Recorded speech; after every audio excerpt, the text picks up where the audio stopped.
again here. Today we are going to do lab 10, which is salinity and density experiment. These topics comes under when you study about oceans from chapter 13 to chapter 15. When you're studying oceans, you come across these two topics. What is salinity? First thing, it's the amount of salt dissolved in a given volume of water is called as salinity. And we know that compared to river water and ocean waters contains more salt content in it. That's why ocean waters are more denser compared to river waters. Now, what is density? Density is equal to mass over volume is called as density. I'm writing here. Density is equal to mass over volume. So that means if I take a normal deionized water with no salts in it, and I take a ocean water, which one has more salts? Ocean water has. That means it has more mass compared for a given volume compared to the deionized water. So density of the ocean water will be more. So how does density and salinity plays an important role in oceans? In oceans, there are two types of currents. I'm writing here. First one is called as surface currents. The second type is called as deep ocean currents, which are nothing but these are called as density currents. So there are difference in density of these waters make the waters move. So in surface currents, what makes the water on the ocean surface moves? Winds. Winds make it move, and that is all. But who is trying to move the waters in the deeper part of the oceans? There is something called as density. The density of the water, the differences in the density of water makes the water moves inside. So it helps in circulation of the nutrients inside the deepest part of the oceans. So how does density is affected by? Density is affected by two things. One is salinity, and we're going to study in the next experiment, which is temperature. These are the two important factors which affects the density of the water. So today we're going to learn, so we know that if I have two different liquids, the liquid with higher salt content is more denser compared to the liquid with lower salt content. So today we're going to do the same experiment. So I'm going to draw here how we're going to do the experiment. I'm going to take a measuring cylinder with a 100 ml measuring cylinder. This starts from 0 ml here.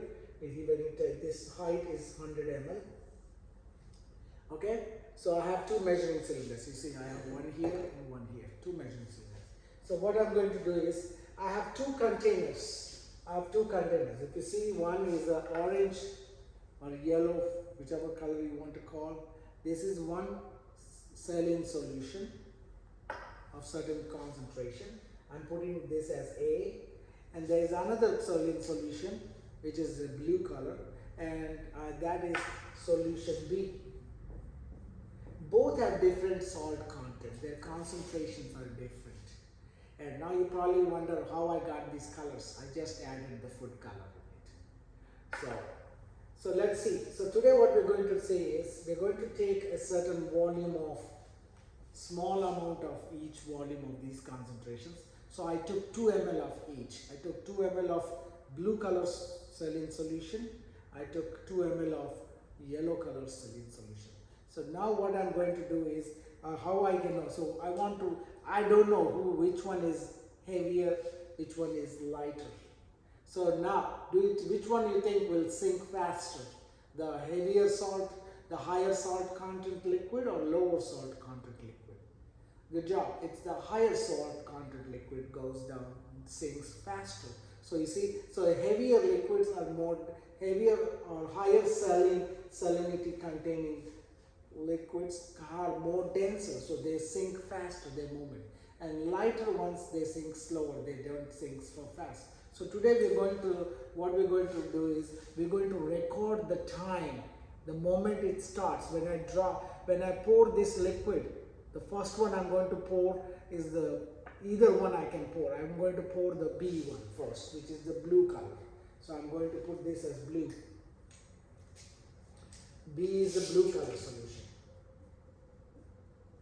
And A is yellow color solution. A is yellow. Okay, so I'm going to take the blue. So what I'm going to do is, the moment I'm going to start, I don't have this timer.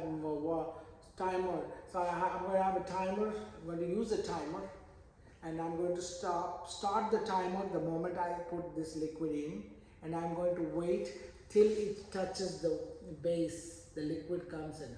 You know, the liquid diffuses in the liquid. So what happens is, you see what is happening. So I'm going to pour this liquid here. I'm going to start my stopwatch. So let me use my watch. I'm going to use my stopwatch.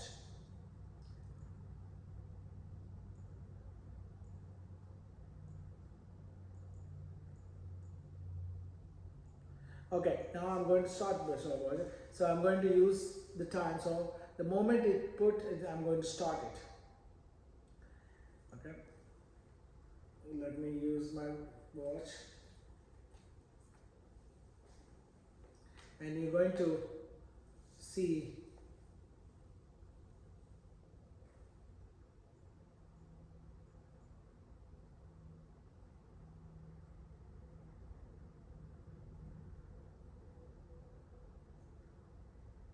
okay, so now I'm going to start. So what I'm going to do is, I'm going to pour this liquid. The moment I pour, it will start recording. I'm going to start my stopwatch, and it will record till it touches the base. Once it touches the base, I'm going to stop.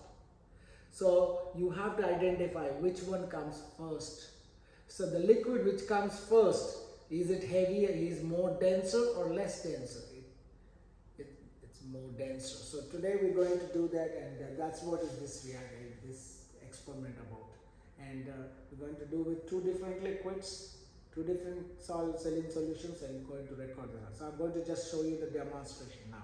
So I'm not recording the timing now, but I have the data. But I'm going to do this and see what happens. So I'm pouring this, and so I should have poured both at the same time, but I'm just seeing. So you see, the blue is coming, so it's almost reaching here. You see how it is coming down, and I'm going to stop my stopwatch. I stopped it, and now I'm going to start this one. And if I have a helper, I can start both at the same time. Now I'm going to start this. I'm going to start the stopwatch. See who is coming first. So now in this case, this yellow reached faster compared to blue. So from that, what is your conclusion? Which one out of these two liquids, which one you think is more denser? Yellow one. Good job. Yellow is more denser compared to the blue one. So these densities and differences is because of the amount of salt content, which is nothing but the salinity. So this is how you can prove that there is a density currents are happening within the ocean floor. The waters are circulating inside. That is one type of currents. Next experiment in the next class, we're going to learn with the temperature and the density experiments. And thank you for watching this class. Thank you.